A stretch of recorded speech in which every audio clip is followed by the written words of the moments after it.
Alors bonjour à tous et bienvenue dans cette nouvelle vidéo. Donc on m'a demandé de reparler de la procrastination et plus spécifiquement on m'a demandé si la procrastination était spécifique aux surdoués ou bien plutôt est-ce qu'il y a une procrastination qui leur est spécifique.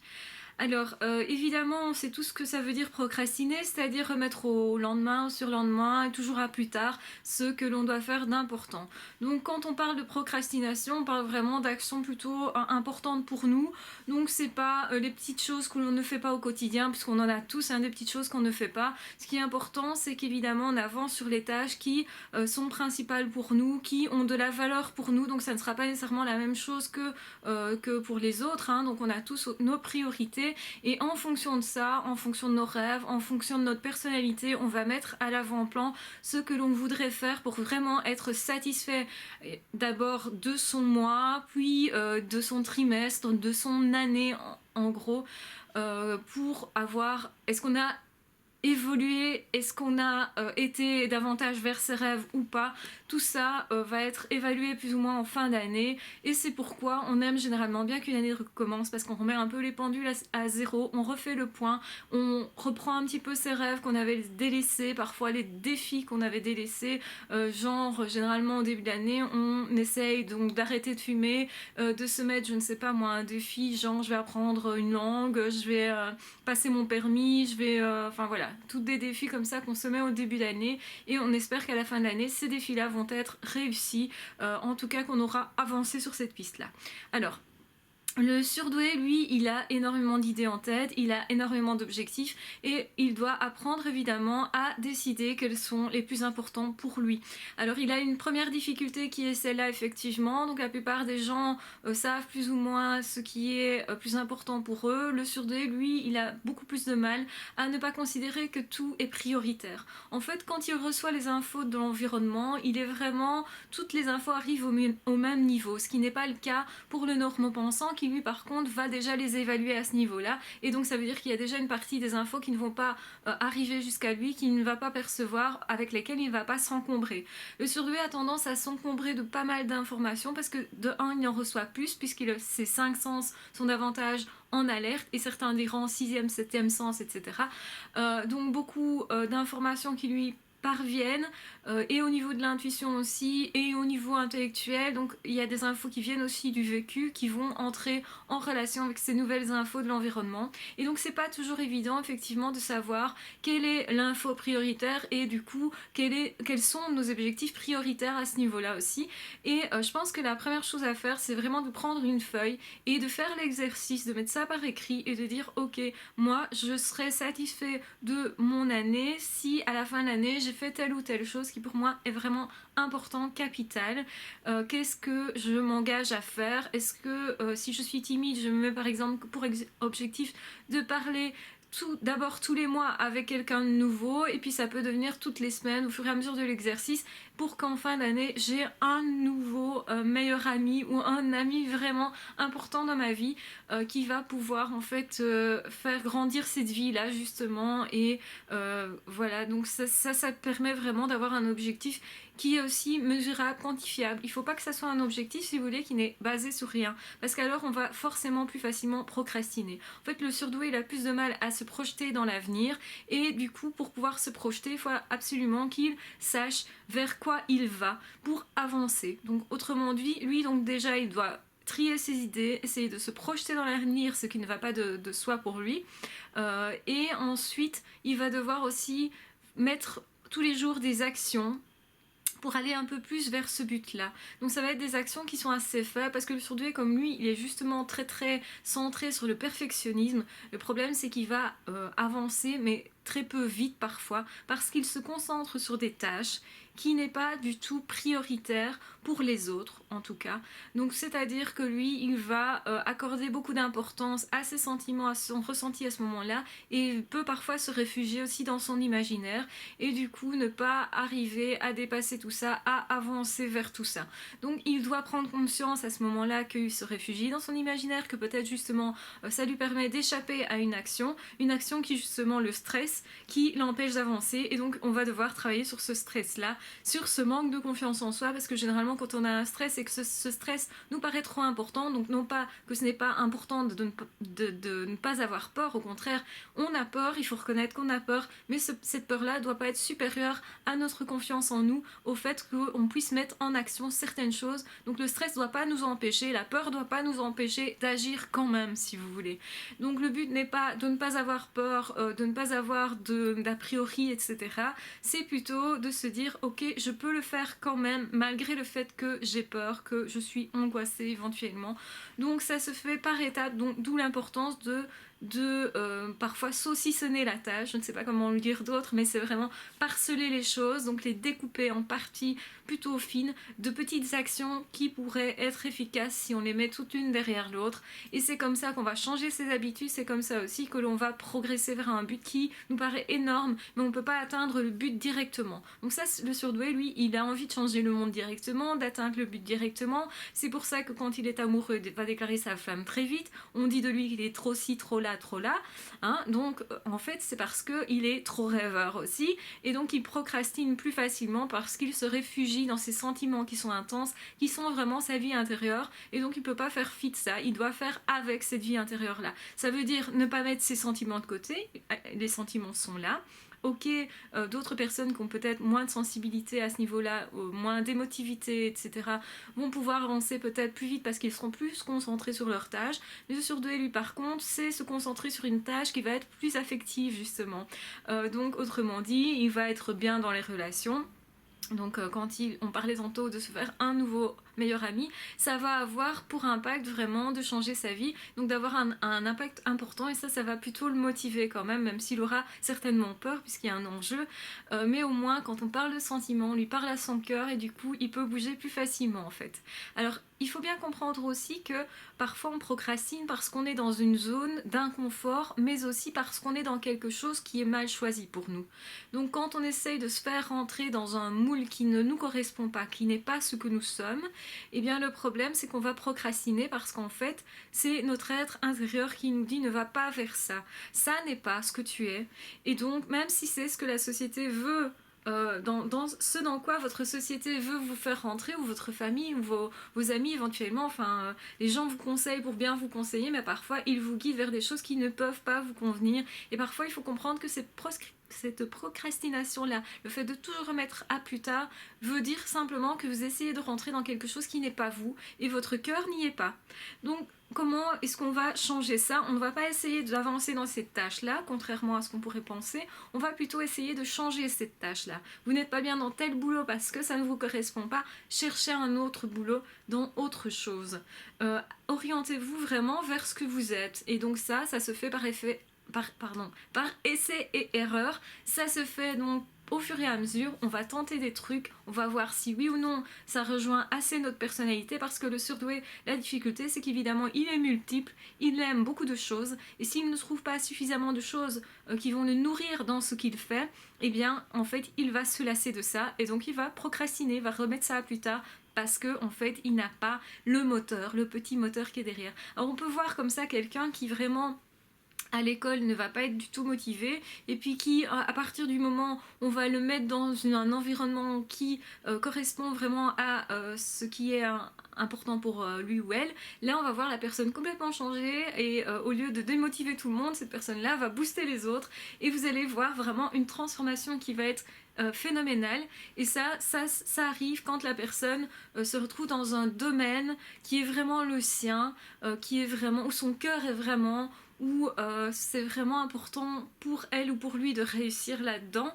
Donc vous allez motiver cette personne-là, et le surdoué est vraiment quelqu'un qui peut être motivé dans certains domaines et pas dans d'autres d'ailleurs. Et on voit ça fort à l'école, dans certaines matières le surdoué va être super performant, et dans d'autres c'est un carnage parce qu'il n'a pas envie tout simplement. Et donc on peut le menacer de toutes les façons possibles, on peut essayer en tout cas de le faire avancer dans ses devoirs, de le forcer, etc. Et ça marche pas parce que le surdoué il est pas comme ça, il fonctionne pas comme ça, il fonctionne au coup de cœur, et malheureusement le système scolaire et le système professionnel n'est pas super bien adapté, en tout cas pour la personnalité du surdoué. Maintenant lui parfois trouve quand même des stratégies pour s'adapter justement, il va plus facilement s'orienter, donc parfois certains surdoués, toute leur scolarité est médiocre, il est dans la moyenne, c'est presque une catastrophe parce que cette moyenne-là, pour l'avoir, en fait, il doit se battre, ça l'intéresse pas, l'école, bof, quoi. Enfin voilà, il est pas motivé pour y aller, du coup, il démotive les profs, les autres élèves, etc. Donc c'est pas génial. Et puis un jour, il se retrouve par exemple, aux études supérieures, parce qu'il fait parfois quand même des études supérieures en se disant, mais tiens, ça me plairait quand même pas mal d'essayer. Et là, il a un déclic, vraiment un déclic, et il se dit, mais ça, c'est vraiment pour moi. Et là, il va vous faire des points extraordinaires parce que c'est son domaine. Et la personne va comprendre et tout le monde va se dire, mais enfin, comment se fait-il qu'avant, alors, il réussissait pas mieux que ça, mais simplement son cœur n'y était pas. Et vous avez ça exactement dans le boulot aussi, hein, quand on essaye de faire quelque chose à un surdoué et que ça lui plaît pas du tout, bah ça fonctionne pas. Et à un moment donné, généralement, le surdoué va se révolter et vous envoyer promener, surtout si les règlements sont complètement cons pour lui, si les chefs, etc., ont peut-être pas une intelligence qui permette en tout cas d'être cohérent. Donc tout ça, tout ce qui est incohérent, lui va réagir très fort. Et du coup, il ne procrastine pas vraiment. En fait, ce qui se passe là, c'est que simplement, il n'a pas trouvé sa voie. Et ça peut faire en sorte qu'on va dire de lui, il n'est pas motivé, il procrastine, il n'avance pas, etc. Et lui-même peut se dire ça aussi, hein, tant qu'il n'a pas trouvé sa voie. Donc d'où l'intérêt de trouver qui l'on est et de trouver dans quoi est-ce qu'on peut être efficace et dans quoi surtout notre cœur est. Parce que généralement, efficacité et cœur, c'est la même chose. Et si en plus quelque chose lui paraît facile, eh bien généralement c'est justement parce qu'il a trouvé son truc. Alors généralement il comprend pas que les autres n'ont pas cette facilité. Il comprend pas que c'est justement parce qu'il est en train de performer. Donc généralement il va se dire oui mais ça c'est facile pour tout le monde donc bah voilà moi j'y vois rien d'extraordinaire. Alors qu'en fait c'est tout l'inverse, il est vraiment dans son élément. Et donc là c'est une façon de repérer ce qui pour soi fonctionne vraiment bien. Quand vous avez une facilité par rapport à certaines autres personnes, dites-vous que c'est justement parce que votre cœur est là-dedans et vous allez de toute façon le ressentir, hein, donc au niveau de vos émotions, donc au niveau de votre ventre, généralement c'est au niveau du ventre qu'on le sent le plus. On va mettre ses deux mains sur le ventre et on va sentir que effectivement on est là-dedans, on a envie d'y aller, et même si on a peur, hein, parfois, donc ça n'empêche pas d'avoir peur, d'être dans son domaine quand même, parce que on se lance des défis, et du coup à ce moment-là, effectivement les performances vont devenir peut-être plus importantes, parce que justement surdoué, lui, il a envie de performer. Alors on pourrait aussi confondre procrastination avec le fait que le surdoué, lui, veut que sa tâche soit bien faite. Je vais prendre un exemple qui est le mien parfois. Donc je reçois énormément de messages et du coup je n'avance pas très vite non plus dans le fait de répondre à ces messages-là. Alors pourquoi ? Je pourrais avancer plus vite, mais du coup j'aurais peut-être l'impression de ne pas accorder vraiment l'attention qu'il faut à chaque message.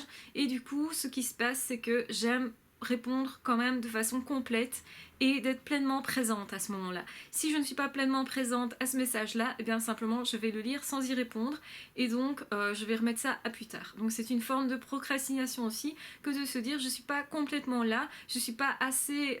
c'est une façon d'être perfectionniste qui peut passer inaperçue, et c'est une autre façon de procrastiner que peut avoir justement le surdoué dans sa manière de voir les choses. Il va se dire ok, moi je veux que ça soit plus profond encore, je veux que ça soit mieux, meilleur, etc. Donc en fait, pour avancer, il doit apprendre aussi à attendre peut-être moins de lui-même.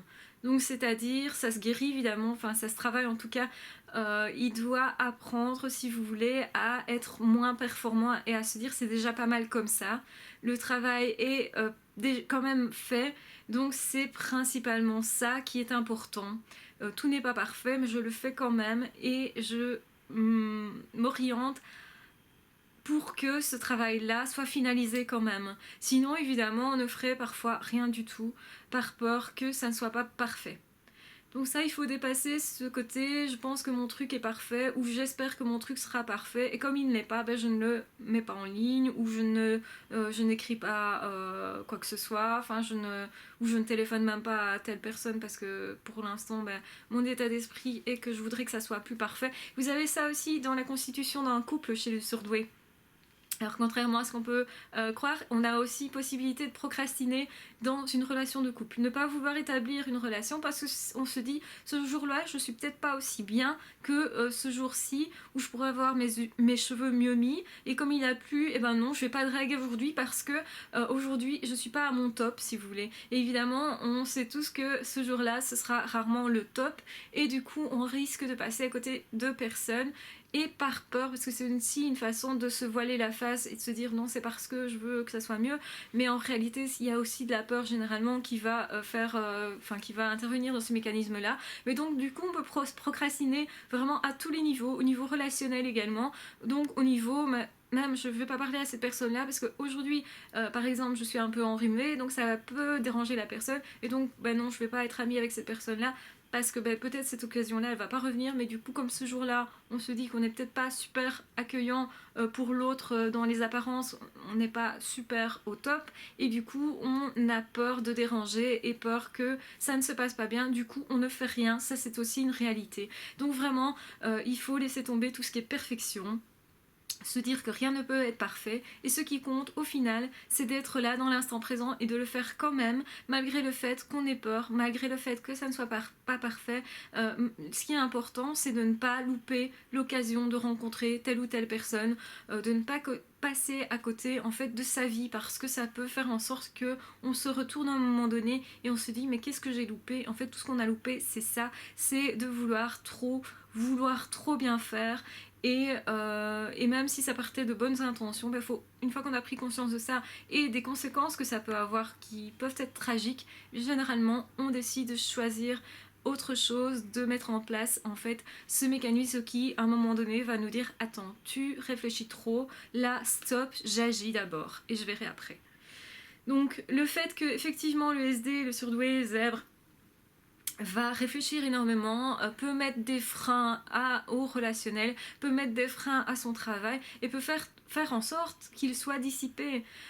On le sait tous, le zèbre a tendance à rêver énormément. Donc c'est ça qui le rend extrêmement créatif, parce qu'il a extrêmement beaucoup d'idées. Il va fonctionner avec des associations d'idées, donc une idée va entraîner une autre idée, une autre idée, une autre idée, et puis toutes ces idées-là, elles vont prendre des chemins différents, et parfois se rejoindre un peu, donc on va faire des liens entre plein de choses, mais en attendant, en fait, on ne s'est pas concentré sur une idée principale, et donc du coup on n'a pas nécessairement avancé, on est parti dans nos pensées, on est parti dans notre imagination, on a créé beaucoup de choses en imagination, mais sur le papier par exemple on n'a rien écrit. Si on nous demande par exemple de faire une rédaction, la rédaction elle va rester avec un papier blanc parce qu'il y a eu plein d'idées et on est en train de se demander laquelle sélectionner d'abord, et le temps de faire tout ça, et bien parfois la rédaction n'est pas rédigée à temps. Ça arrive effectivement que certaines personnes, effectivement quand même lors des tests de QI, vont avoir ce mécanisme-là, où le temps qu'ils se disent « Attends, t'es sûr, c'est la bonne réponse, attends, je vais peut-être vérifier, etc. » Ça va faire perdre du temps. Et donc, en fait, le propre du surdoué, et ça, j'en reparlerai, c'est de n'être jamais, jamais, jamais synchronisé avec les autres. Donc, soit il est trop en retard, parce qu'en fait il y a plein de choses qui se passent et qu'on ne voit pas nécessairement de l'extérieur, mais du coup il a l'air d'être complètement largué, d'être dans la panade comme ça, et d'être dans son monde et tout ça. Et ou alors il est dans son domaine, et là une fois qu'il avance, il avance quoi. Alors là ça il va être beaucoup plus en avance parfois aussi sur d'autres personnes, parce qu'à ce moment là il suit une idée et alors ça trace quoi, autrement dit. Donc voilà. J'espère que cette vidéo vous aura plu, qu'elle vous aura aidé à moins procrastiner, à savoir pourquoi vous procrastinez. Le fait de déterminer pourquoi on procrastine peut faire en sorte justement de débloquer les choses. Donc d'abord identifier le problème, ensuite voir comment on peut le résoudre. Alors il y a plein de façons de le résoudre. Je disais de faire des listes, de découper les tâches, de se mettre des objectifs tous les jours en se disant est-ce que cet objectif, ces petites choses que je vais accomplir vont permettre de nourrir ce grand objectif-là, vont permettre un jour ou l'autre de donner un résultat plus grand. Est-ce que je ne suis pas trop perfectionniste? Est-ce que ce que je fais est déjà pas mal au final? Donc c'est s'obliger parfois à agir aussi, hein. C'est ne pas rester assis sur un banc, c'est se forcer au-delà de la peur. Au départ, ce qui ne paraîtra pas naturel, se forcer c'est jamais naturel, le deviendra justement par l'entraînement, par l'exercice. Le surdoué est vraiment capable de s'adapter à plein de choses, et donc il lui faut parfois des déclics pour comprendre qu'il n'est pas dans son domaine et qu'il doit changer de domaine aussi. Tout ça, la procrastination veut dire quelque chose, elle a quelque chose à vous dire, à vous enseigner. Donc ne soyez pas tétanisés quand vous procrastinez, ne soyez pas en train de vous dire merde, je n'ai rien fait. N'ayez pas honte de ça, au contraire, posez-vous la question, qu'est-ce que ça signifie? Qu'est-ce que ça signifie pour moi dans cet instant présent, dans ma personnalité, est-ce que c'est parce que j'ai peut-être un objectif et que je ne sais pas comment faire pour y accéder? Dans ce cas-là, je dois rechercher des moyens d'action et surtout prendre des moyens d'action qui ne sont pas trop éloignés de ce que je peux faire. Parce que si vous voulez tout faire en une fois, ben ça fonctionne pas. Et ça, c'est très régulier, hein. C'est très fréquent aussi chez le zèbre de vouloir tout faire en une fois, de courir plusieurs lièvres à la fois, que ce soit sentimentalement, relationnellement, donc au niveau des amitiés par exemple, vouloir établir plein d'amitiés en une fois, ça c'est pas trop possible. Il faut quand même accorder de l'attention à plusieurs personnes et de façon séparée, donc il faut vraiment scinder les choses. Il doit aussi apprendre à se fixer des objectifs, mais pas trop en même temps, parce que s'il fait tout en même temps, ça n'a plus du tout de structure. Donc il doit se restructurer, et se restructurer, ça se fait par des plans, ça se fait par des mises en place. Tiens, à telle date, je voudrais être à tel niveau. Est-ce que j'y suis, est-ce que j'y suis pas? Si je n'y suis pas, eh bien, je prévois tel jour pour rattraper ce retard-là. Donc voilà, même au niveau des études, c'est très important de se faire un planning quand on est zèbre, pour ne pas partir dans n'importe quel sens, pour aussi pouvoir garder le contenu d'un cours dans un cours spécifique qui doit être sorti à un prof spécifique, parce que le système fonctionne comme ça. Donc, alors que le surdoué, lui, il est tenté de faire des liens entre plein de cours et se dire « Ah ouais, ça j'ai vu ça dans cette manière-là, on l'a vu de cette manière-là dans l'autre truc », et il a envie de faire des liens. Donc, c'est pas ce qu'on lui demande, et donc il doit remettre les choses, les pendules à l'heure, et se dire « Ok, ça, je peux faire ça pour moi, de façon personnelle, mais pour le prof, pour le cours, pour réussir l'examen, il me demande autre chose. » Donc recentrez-vous sur ce qui vous est demandé pour pouvoir vraiment réussir cet examen tout simplement et accéder à la réussite. Voilà. Quand je parle de réussite, c'est scolaire, hein. Donc voilà. J'espère que cette vidéo vous aura plu, qu'elle vous aura apporté pas mal d'informations, qu'elle vous aura aidé dans votre trajet pour ne pas procrastiner autant, pour comprendre au moins ce que la procrastination signifie pour vous dans votre vie à l'heure actuelle. C'est important. Je vous encourage de toute façon à ne jamais abandonner, à être plutôt positif par rapport à ça, à vous dire ok, maintenant je sais où est le problème, je sais ce que je peux en faire, et simplement mettez-vous des petits défis tous les jours, pas trop donc ne soyez pas trop n'attendez pas trop de perfection en fait, ne voulez pas quelque chose de parfait, n'espérez pas avoir quelque chose de parfait, obtenir la perfection, c'est ça que je veux dire. Et donc allez simplement vers vous-même, écoutez-vous, écoutez votre cœur, ce que vous ressentez à ce moment-là, regardez vos possibilités, vous avez facile sur quelque chose, ok, et bien à ce moment-là, n'hésitez pas à aller vers cette chose-là, c'est peut-être vous. N'hésitez pas à tenter les choses, à essayer des choses. Ce n'est rien de tâtonner, même si vous avez l'impression de ne pas avancer. En fait, vous avancez en éliminant des choses qui ne vous conviennent pas. Et bien ça, c'est une avancée. Donc prenez bien note de tout ça, parce que parfois on a l'impression qu'on procrastine. En fait, on ne procrastine pas. On est en train d'essayer pas mal de choses, et du coup, en fait, on est en train de faire quand même tout un travail qui est parfois intérieur et qui, à un moment donné, va sortir. Et ça, c'est très fréquent chez le surdoué. Il a l'impression parfois qu'il ne fait rien, et au dernier moment, il va, on a souvent ça pour les personnes qui doivent créer des colloques et des choses comme ça, faire des élocutions, ils ont l'impression qu'ils ne connaissent pas de sujet, ils ont étudié le sujet en long, en large, en travers, mais ils ne sont pas arrivés à pondre un texte, et du coup, quand ils vont présenter ça devant la classe, ils se disent « Waouh, je n'ai rien de préparé, ça va être une catastrophe », et en fait, ils se mettent à parler naturellement, et en fait, ils vont ressortir tout comme ça, parce que ça s'est mis en place, en fait, à l'intérieur d'eux-mêmes. Ils ne procrastinaient pas, ils créaient autrement, tout simplement, et ça aussi, c'est important de le comprendre. Voilà, je vous embrasse très fort, je vous aime très fort. N'hésitez pas à vous abonner à la chaîne, à me poser d'autres questions pour d'autres vidéos, et on se retrouve très vite pour d'autres vidéos. À ciao, bye bye!